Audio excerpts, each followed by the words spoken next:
Hello, good morning students. अपना topic चल रहा था जूलॉजी के अंदर बीएससी पार्ट फर्स्ट ईयर में संघ सिलेंट्रेटा के बारे में बात कर रहे थे।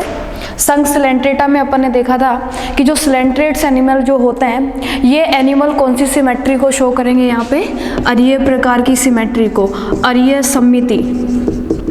इस अरीय सममिति के अंदर मैंने आपको बताया था कि स्पेसिफिक दो प्रकार के ही फाइलम इसको शो करेंगे अरीय प्रकार की सिमेट्री को। एक तो होगा कौन सा, सिलेंट्रेटा। सिलेंट्रेटा के साथ साथ मैंने बताया था नाइडेरिया। देखो सिलेंट्रेटा और नाइडेरिया, देखो नाइडेरिया के बारे में मैंने आपको बताया था। नाइडेरिया जो है एक नेटल नामक पौधा है, नेटल नामक पौधा होता है। इस नेटल नामक पौधे को टच करने पर क्या उत्पन्न होती है, जलन उत्पन्न होती है। तो इसलिए यहाँ पे बताया था कि नाइडेरिया जो जीव होता है इसके लिए किसके समान होगा, एक नेटल नामक पौधे के समान होता है, जिसमें क्या उत्पन्न होती है, उसको स्पर्श करने पर जलन उत्पन्न होती है। यहाँ तक अपन ने बात की थी कल सिलेंट्रेट्स के लिए। अब सिलेंट्रेट्स में अपन यहाँ पे बात करेंगे कि सिलेंट्रेट जो एनिमल होंगे, इन सिलेंट्रेट एनिमल के अंदर क्या पाई जाती है, एक विशिष्ट प्रकार की इनमें कोशिकाएं पाई जाती है। इन कोशिकाओं को निमेटोसिस्ट कोशिकाएं कहते हैं। निमेटोसिस्ट कोशिकाओं का दूसरा नाम कौन सा होता है, दंश कोशिकाएं। दंश कोशिकाएं इसके अंदर पाई जाती है। ये बात अपन ने नाइडेरिया में भी की थी।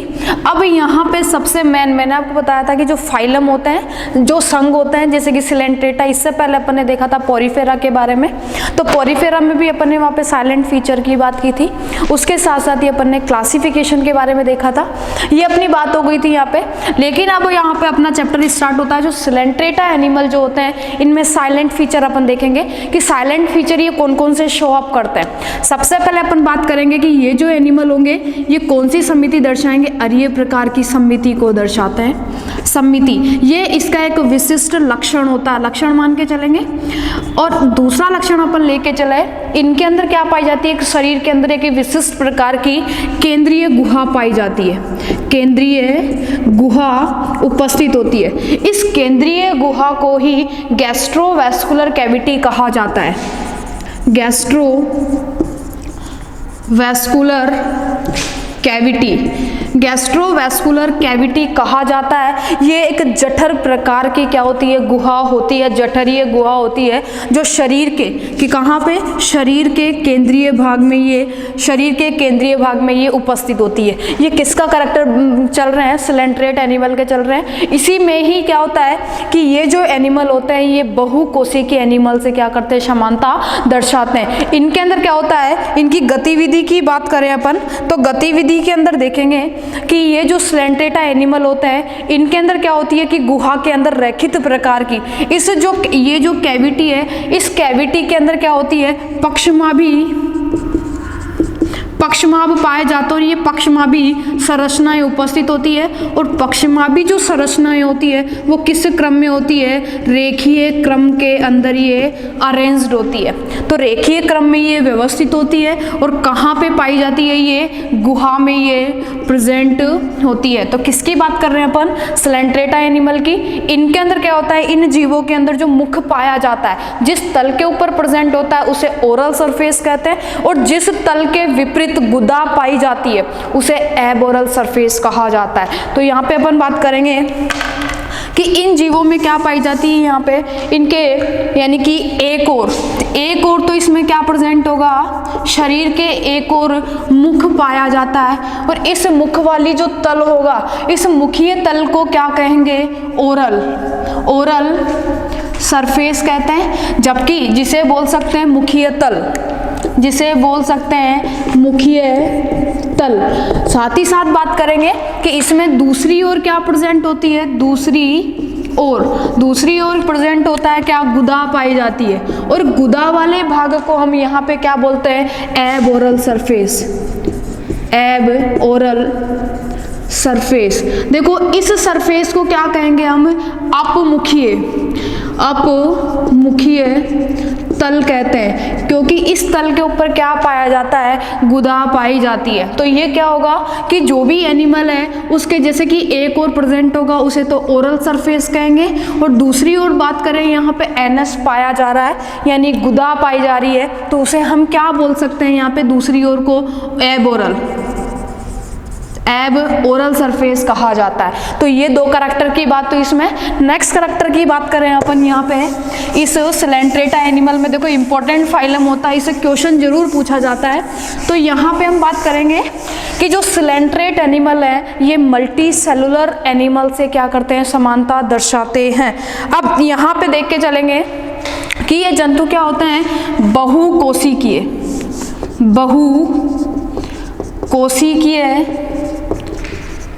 जंतु होते हैं। क्योंकि ये एनिमल क्या होंगे, इनका जो शरीर होगा, शरीर संरचना जो होती है वो कैसी होगी, मल्टी सेलुलर होगी। और इनके अंदर क्या पाया जाता है, यहाँ पे कोशिकीय विभेदन। इन कोशिकाओं में क्या पाया जाता है, कोशिकीय विभेदन पाया जाता है। और इसी में ही क्या प्रेजेंट होता है, कोशिकीय विभेदन के साथ साथ इसमें सेगमेंटेशन की क्रिया, सेगमेंटेशन को यहाँ पे बोल सकते हैं खंडन की क्रिया। तो यहाँ पे कोशिकाओं में भी क्या पाया जाएगा, खंडन या विखंडन। अब इनमें क्या बोलते हैं कि अधिकांशतः इनमें क्या होता है, जो खंडन की क्रिया होती है वो कैसी होती है, एब्सेंट। ओनली कुछ एनिमल ही सिलेंट्रेटा के जो होते हैं वो क्या दर्शाते हैं, खंडन। लेकिन ऑलमोस्ट में क्या होता है, ये एब्सेंट होता है। लेकिन यहाँ पे सेल का डिफ्रेंसिएशन इनमें पाया जाता है, यानी कोशिकीय विभेदन इनमें उपस्थित होता है। और ये कैसे होते हैं, बहुकोशिकीय ये जंतु होते हैं। अब बात करेंगे शरीर के अंदर क्या होता है कि जो कोशिकाओं का जो स्तर होता है, कोशिकीय स्तर ये क्या, यानी कि इनमें कैसा होता है, डबल लेयर्ड होता है, डबल लेयर्ड प्रकार का होता है। डबल लेयर्ड के अंदर हम बात करेंगे कि एक और तो क्या प्रेजेंट होती है यहाँ पे, एपिडर्मिस पाई जाती है। ये एपिडर्मिस ऊपर वाली होती है, लेकिन यहाँ पे बीच के अंदर एकोसिक, यानी दो लेयर के बीच में यहाँ पे जो स्पेस के अंदर जो पाया जाएगा ये कैसा होता है, कोशिक प्रकार का मैटर पाया जाता है। इसे क्या बोलते हैं, जिलेटिन का मीजोग्लिया, जिलेटिन का मीजोग्लिया कहा जाता है। अब देखो यहाँ पे ये वाली तो क्या कहलाएगी, एपिडर्मिस कहलाती है। और बीच के अंदर कौन सा मैटर प्रेजेंट है, यहाँ पे मीजोग्लिया का मैटर पाया जाता है। और यहाँ पे ये जो आंतरिक सरफेस होती है, आंतरिक जो लेयर होगी वो क्या कहलाएगी, गैस्ट्रोडर्मिस कहलाती है। तो दो लेयर की अपन ने बात की, दो लेयर में यहाँ पे क्या है, एक तो पाई जा रही है कौन सी, यहाँ पे इसके अंदर एपिडर्मिस, एक तो एपिडर्मिस प्रेजेंट है, दूसरी वाली कौन सी पाई जा रही है, इसमें गैस्ट्रोडर्मिस। दोनों के बीच में क्या प्रेजेंट है, यहाँ पे मीजोग्लिया इनमें उपस्थित होता है। नेक्स्ट अपन बात करेंगे कि इन दोनों के अंदर यहाँ पे क्या होता है कि दोनों में से दोनों कोशिकीय स्तरों में क्या पाई जाती है, यहाँ पे एक स्तर के अंदर क्या प्रेजेंट होगी, दंश कोशिका। इंपॉर्टेंट क्वेश्चन बनता है इसके अंदर कि जो सिलेंट्रेटा एनिमल जो होते हैं, सिलेंट्रेटा एनिमल जो होते हैं, इन सिलेंट्रेटा एनिमल के अंदर क्या पाई जाती है, दंश कोशिका। इंपॉर्टेंट कैरेक्टर है ये भी, दंश कोशिकाएं इसमें उपस्थित होती है। क्योंकि दंश कोशिकाओं का कार्य क्या होता है, ये विशिष्टता होती है, ये एक प्रकार की विशिष्टता।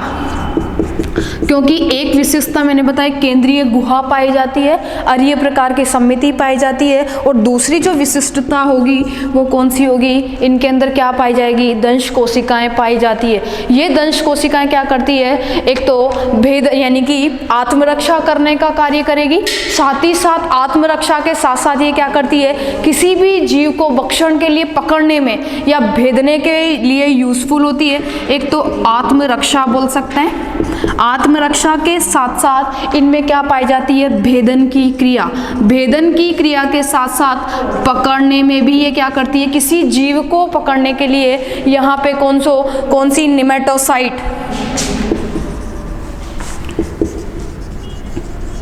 नेमेटोसाइट ये सेल होती है जिन्हें क्या बोला जाता है, दंश कोशिकाएं इनमें उपस्थित होती है। नेक्स्ट अपन बात करेंगे इनके मुख के चारों ओर, इनके मुख के चारों ओर क्या पाए जाते हैं।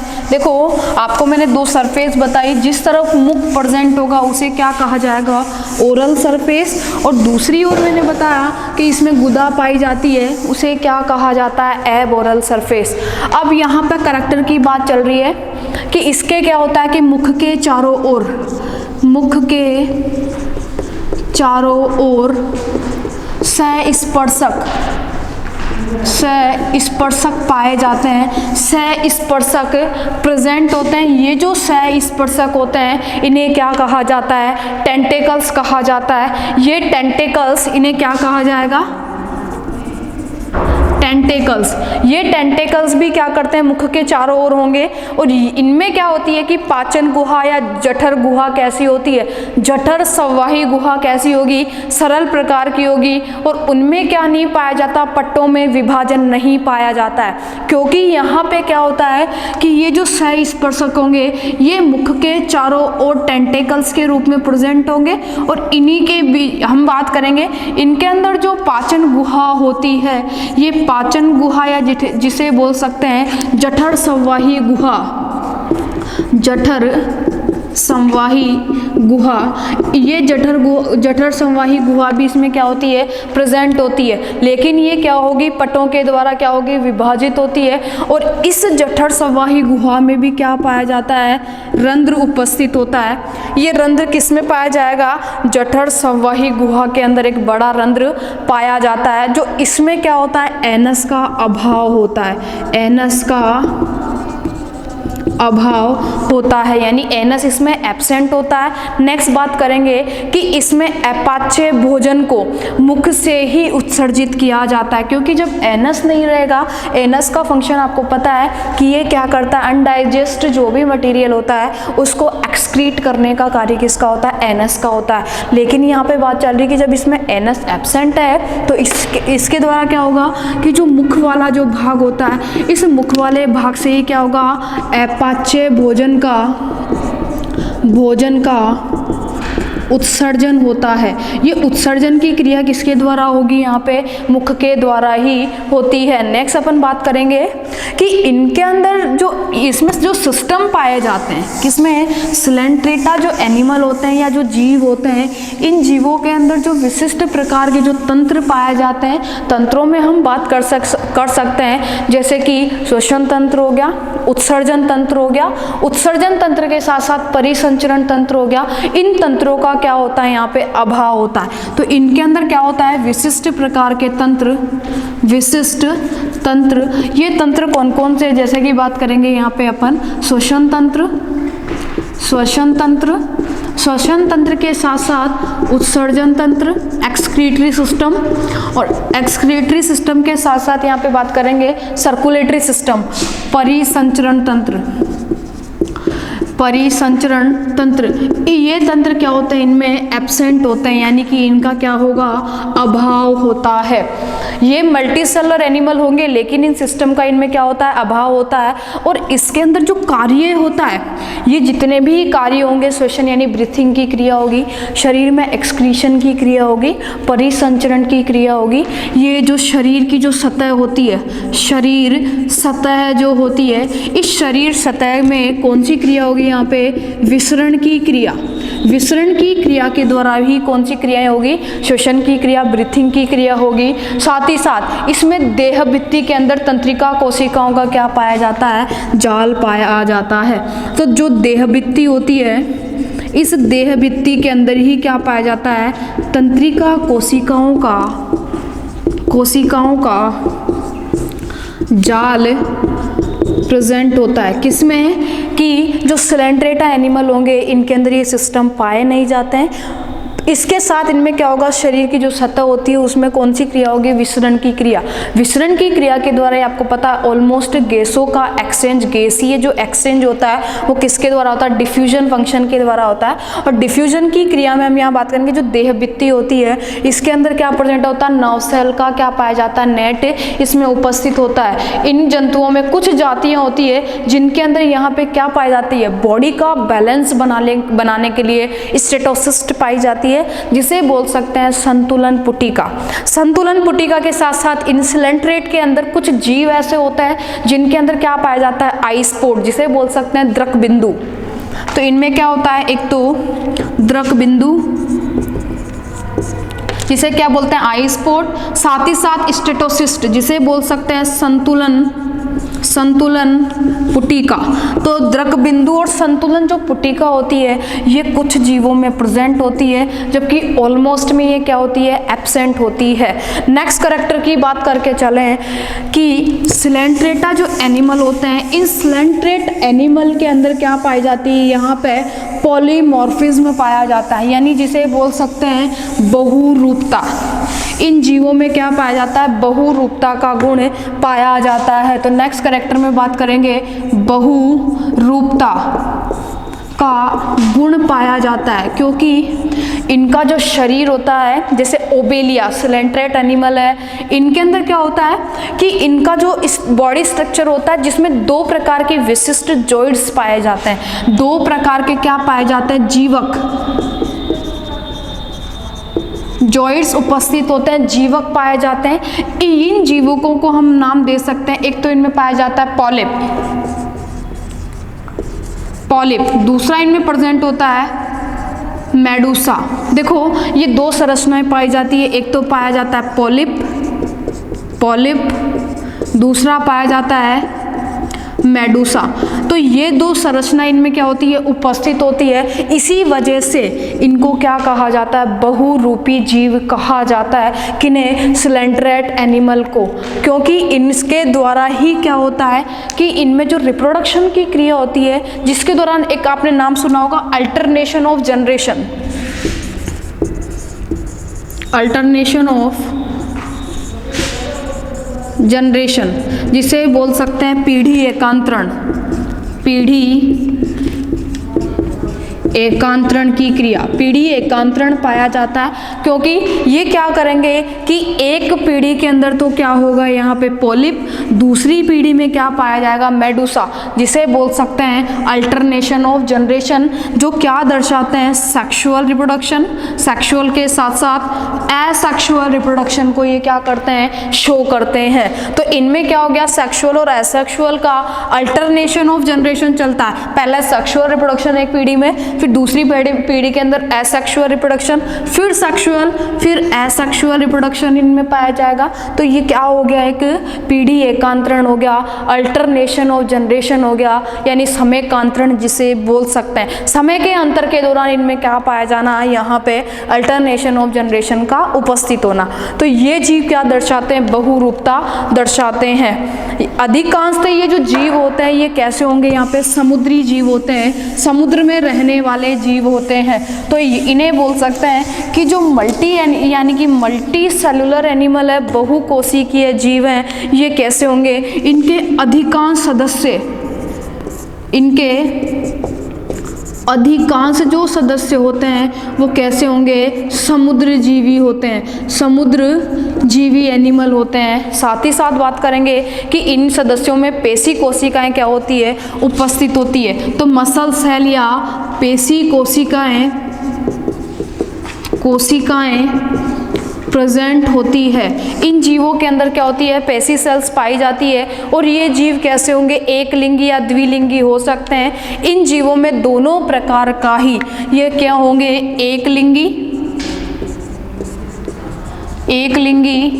और द्विलिंगी जीव होते हैं। और इन जीवों में ही क्या पाई जाती है, मैंने आपको बताया था सेक्सुअल रिप्रोडक्शन और कौन सा, एसेक्सुअल रिप्रोडक्शन, यानी कि लैंगिक और अलैंगिक प्रकार का, दोनों प्रकार का इनमें क्या पाया जाता है, जनन पाया जाता है, रिप्रोडक्शन इनमें पाया जाता है। नेक्स्ट अपन बात करेंगे इनके अंदर क्या होता है कि एक विदलन की जो क्रिया होती है वो होलोब्लास्टिक, यानी बोल सकते हैं पूर्णभंजी प्रकार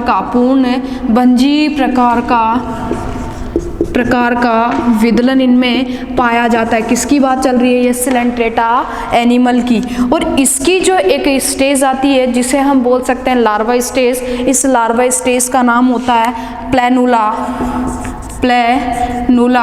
लार्वा। प्लेनुला लार्वा इसमें प्रेजेंट होता है, जिसमें क्या होता है कि मुख कोरक रंध्र इसमें पाया जाता है। मुख में क्या, यानी कि जिन्हें बोल सकते हैं प्रोटोस्टोमिया। तो यहाँ पे क्या होता है, मुख कोरक रंध्र कोरक रंध्र इसमें उपस्थित होता है, क्योंकि मुख जिनमें यानी कि ब्लास्टोमियर के द्वारा मुख का फॉर्मेशन होता है उन्हें क्या बोला जाता है यहाँ पे, यानी प्रोटोस्टोमिया कहा जाता है। ये बात अपन ने पहले की थी। तो ये जीव कैसे होंगे यहाँ पे, एक लिंगी, द्विलिंगी, और इनके अंदर जनन पाया जाएगा कौन सा, सेक्सुअल और एसेक्सुअल प्रकार का।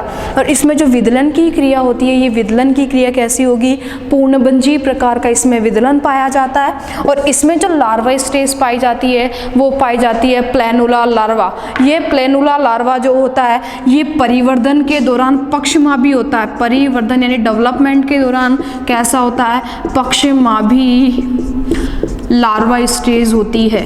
तो आज अपन ने यहाँ पे साइलेंट फीचर की बात की है। नेक्स्ट क्लास में अपन यहाँ पे देखेंगे, इसमें क्लासिफिकेशन के बारे में अपन डिटेल में बात करेंगे, उसके एग्जाम्पल भी देखेंगे, और वो अपना लास्ट चैप्टर यानी कि इस चैप्टर की लास्ट बात अपन कल करेंगे। आज के लिए इतना ही, थैंक यू।